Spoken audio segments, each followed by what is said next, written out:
નમસ્કાર, થર્ડ આઈ એક્સપ્રેસમાં તમારું સ્વાગત છે। મારી ચેનલને લાઈક, શેર અને સબસ્ક્રાઇબ કરશો। બોરલા ગામમાંથી ગુમ થયેલ વ્યક્તિનો મૃતદેહ કૂવામાંથી મળી આવ્યો। ગામમાં શોકની લાગણી।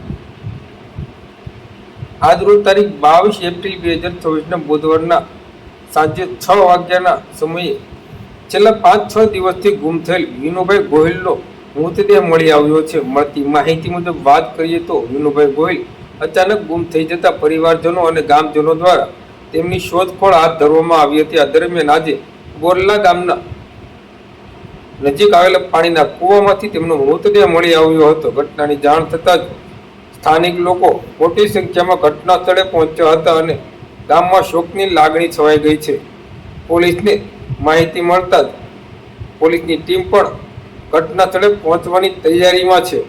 હાલ તેમના મૃતદેહને પોસ્ટમોર્ટમ માટે ખસેડવાની કાર્યવાહી હાથ ધરવામાં આવી રહી છે। આ ઘટના અંગે વધુ તપાસ ચાલુ છે।